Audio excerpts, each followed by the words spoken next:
Welcome back to Game Talk from the Bench. I'm your host, Drew Barreto, and today I'm here with my guest, Andrew Barreto. Today, we got some NBA news, we got some MLB news, nothing for the NFL this week, and then we got a little bit of some things that I did this past weekend. But we'll start off with the NBA. The Memphis Grizzlies fired their head coach Taylor Jenkins after one, two, three, four, five. After he was in the middle of his sixth year coaching, they are now they are the sixth seed or the sixth seed in the standings. But I mean, it's a little bit surprising. Middle of the year, it's not like they had a losing record. They're right there in playoff contention, and they let him go. I mean, what do you think?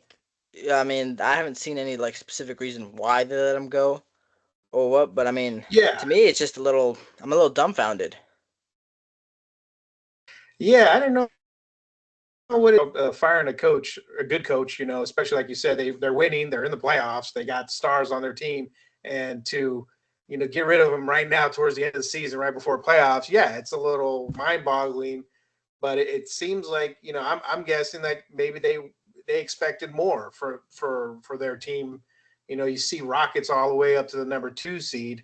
And maybe that's something that played into him getting fired. It's like they weren't happy with where they're standing in the West, and they felt like with John Morant healthy, Desmond Bain, those guys, Jaren Jackson Jr., they've been playing for several years together. They've already battled Warriors in the playoffs, and they probably I think that was just a little tired of, maybe they need a fresh voice. They're getting a little tired of him preaching, and the results are not coming. That should would be my guess. But yeah, I would say shocking for sure. Yeah, I mean, this is like I said, it was the sixth season coaching the team. It was also the fourth year of him leading them to a winning record. I mean, he in his first year they were 34 and 39. And then after that they had three straight years of winning records. They were in the playoffs, I believe, in 21 to 22 and then 22 to 23. And then last year, obviously, they had a bad year. They were 27 and 55. That's because John Morant was out most of the year. But then, like you said, this year they're right there. They're the sixth seed, the 44 and 31. I mean, it's not like they're out of playoff contention. I mean, obviously, yeah, they're not one of the top seeds, but they're still there. They still, anyone, doesn't matter where you're at in the seasons, anyone could go to the finals and win the whole thing. But yeah, to Right. me, it's just a little shocking. 'Cause like you said, these guys have been playing together for a while. They've already got a system built, and they have a young guy. They got some young guys. They got Zach Edey, Desmond Bain, John Morant, Jaren Jackson Jr. Um, and yeah, they just they let him go, and now this assistant coach has got to take over for it seems like the biggest games down the stretch, and then in the playoffs, it's like, I mean, if you're gonna let a guy go, you might as well let him finish out the year, right? Because who knows, maybe he could have let him all the way. But yeah, it's just, to me it's shocking. I mean, like, I don't know what the record is with the interim right now, but I know today, they battle the Warriors.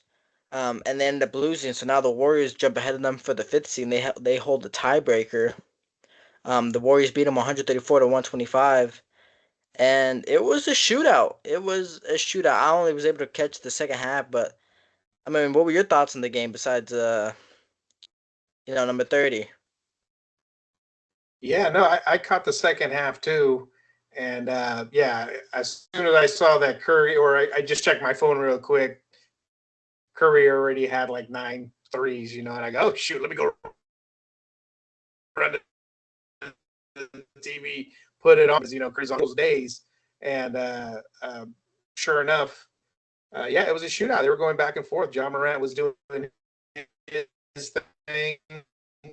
You know, he had a great game. I think he finished with four, a lot of contributors in that game. Pajetsky, Moody, Jimmy Butler was doing his thing as well. But yeah, no, it was a really good game. Just glad the Warriors came on top, because it was getting pretty close down the stretch there.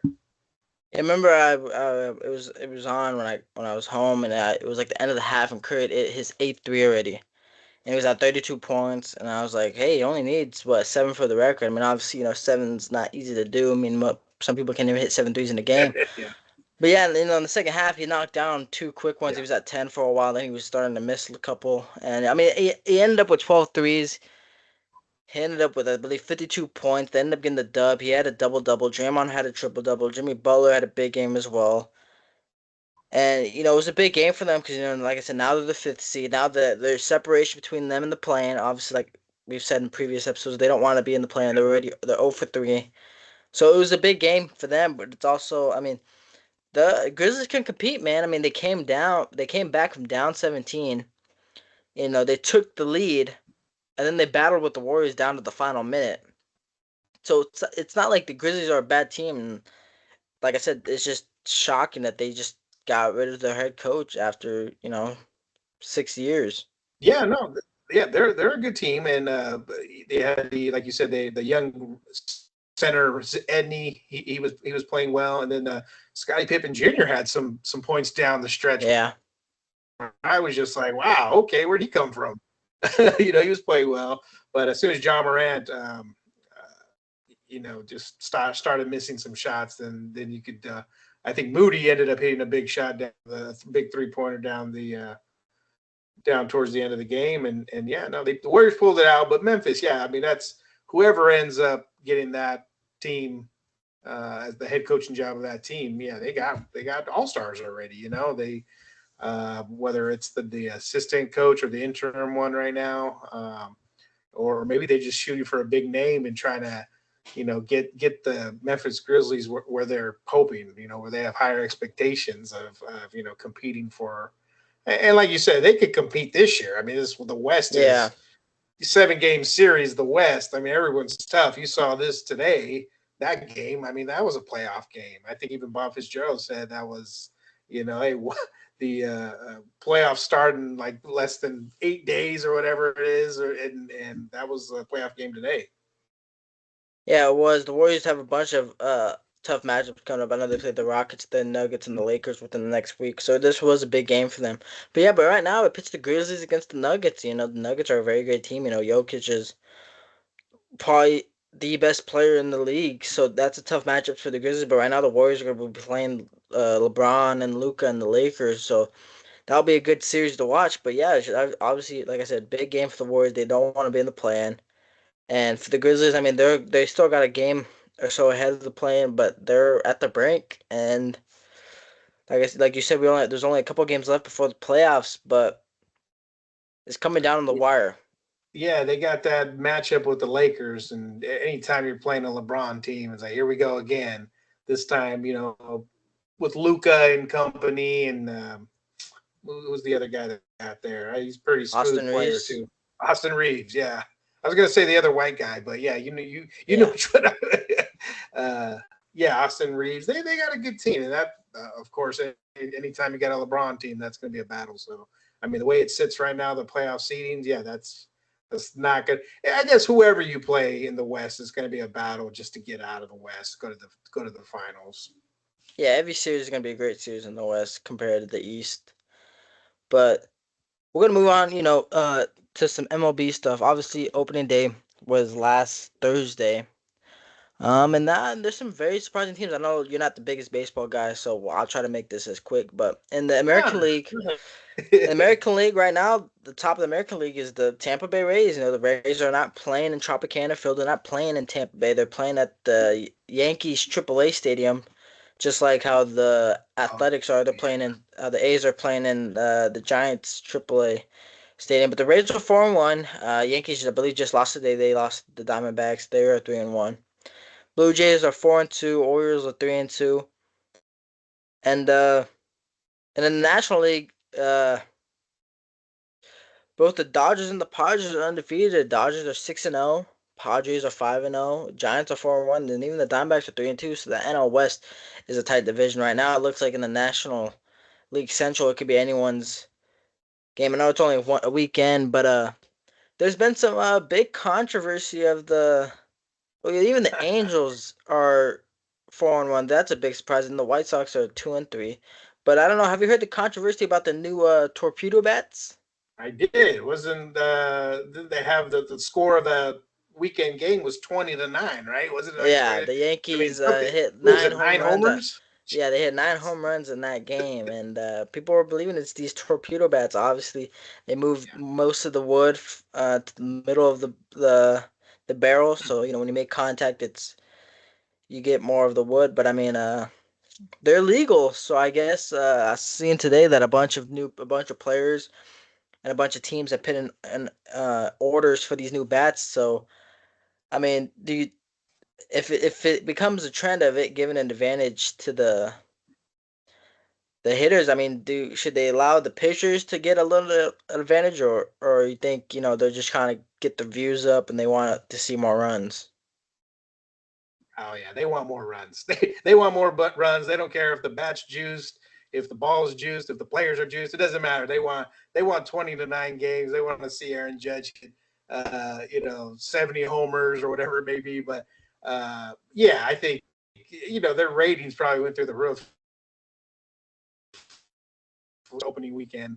And so I think there'll be the controversy like always. This debating if it's legal, if it's not legal. But like you said, it currently is, and who knows what happens down the line. But as of right now, it's legal. They're hitting balls out of the ballpark, and not just homers. I'd seen something where a guy ends up getting a game-winning single, with that torpedo bat. So yeah, Yeah, other guys besides the Yankees are starting to use them, and if it is an advantage, right, and you're in the major leagues, then you're gonna take advantage of it, and you're gonna, you need any little thing you could do to better yourself. Yeah,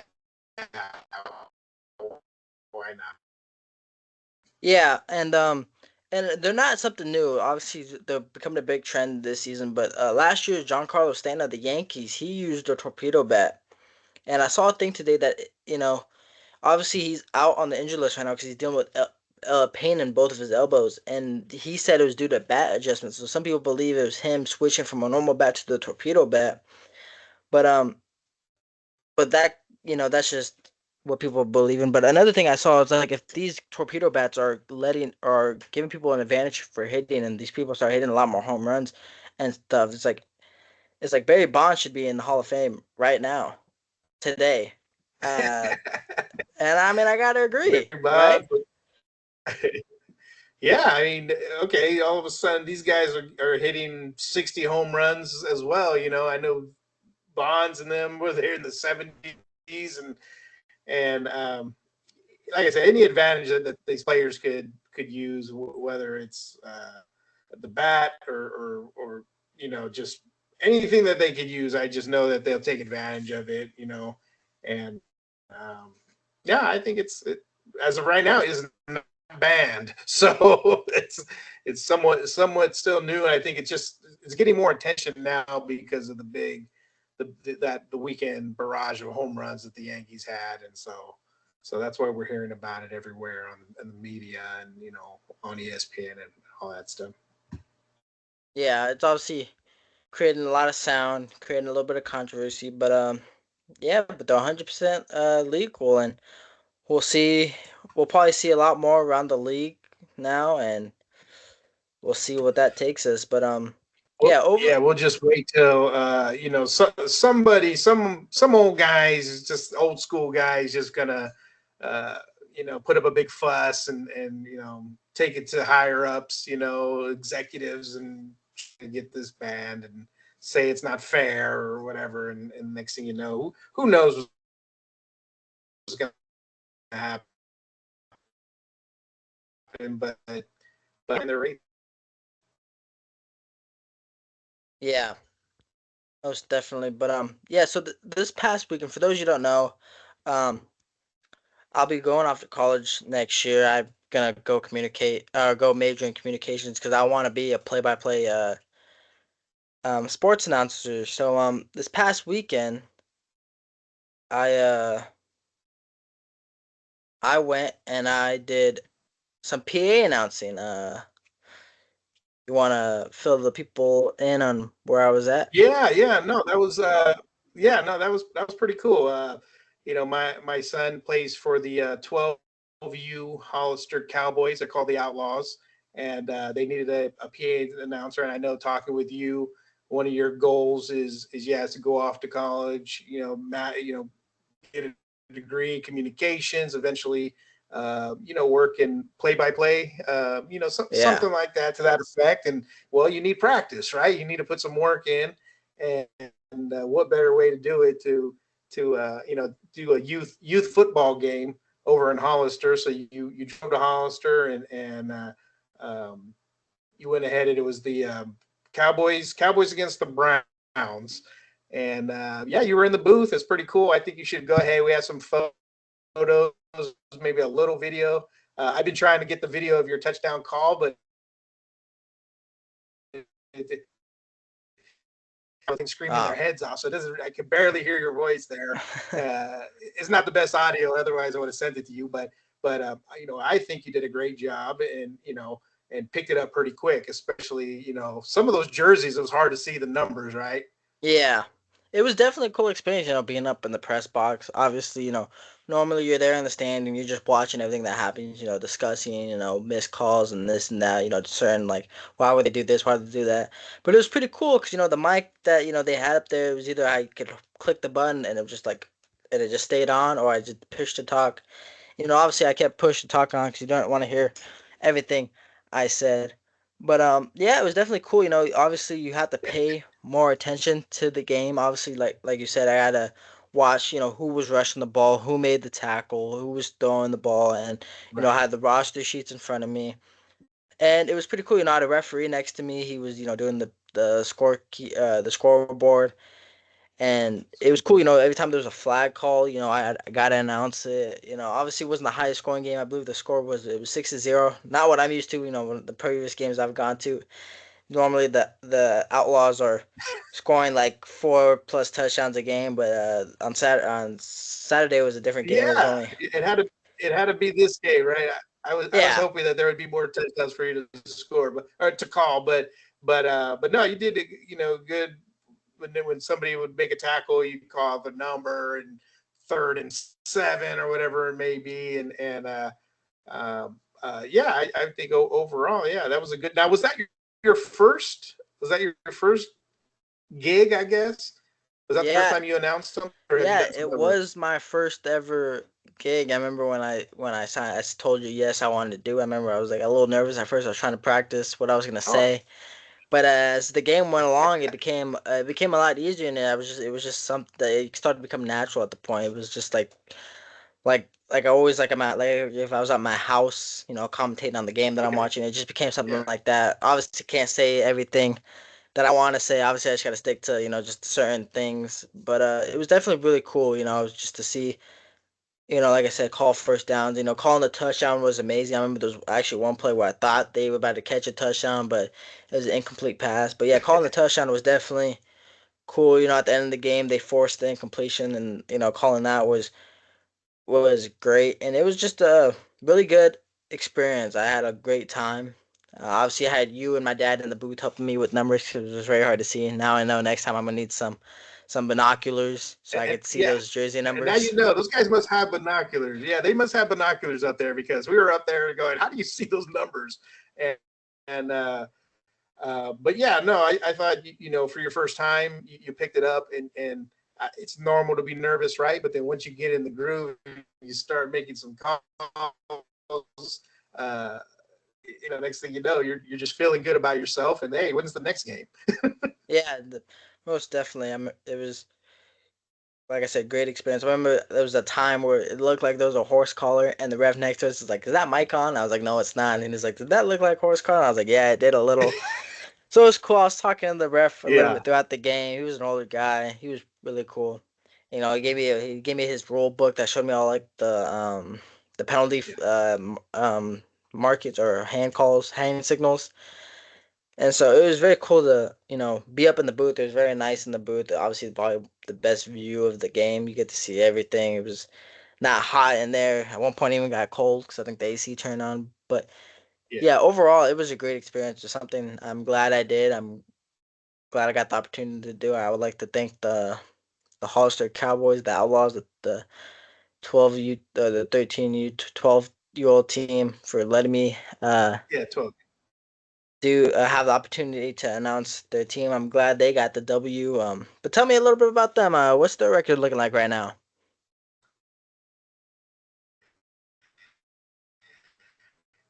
not lost, or maybe they lost one. I think they may be like 3-1. I don't have the schedule in front of me, but they're going up against this weekend.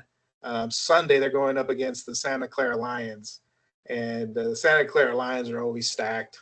It always seems like when you hear about the Lions, where are they going to play this year? Florida. They're always like winning a lot of games. Always have stacked teams, and I think this 12U has some pretty good players on it. So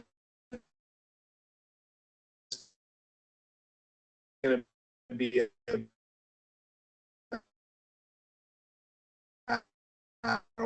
pretty our guy there. I mean, we've played against some teams who obviously are bigger, stronger, and faster, but our guys, we got some fast guys as well. A lot of heart. They play with a lot of heart. And they don't give up.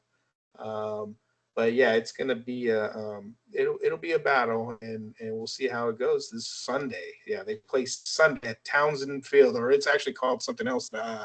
Craig Connolly Field. I forgot. I'm drawing a blank on his wife's name, but uh, Craig Connolly's a long time. He runs the Lions organization. Yeah, so yeah, it sounds like they got a good matchup in front of them. Obviously, I haven't seen the Outlaws play at all this year, but they do look like they do have some great players. They got a great wide receiver. They got two good running backs. The quarterback, he's a little bit on the younger side, but he got a pretty good arm on him. But what I noticed from the past game is the run game was or the run defense was great for the Outlaws. Both teams had great run defenses. But yeah, it looks like the Owls are gonna need to be able to run the ball if they want to have a shot at winning on Saturday against the Lions because that's the one thing I noticed is their run game was obviously their main suit, but they weren't able to get it going on Saturday, and they scored their touchdown off a pass, great connection with the receiver, probably I think 20 yards down the field.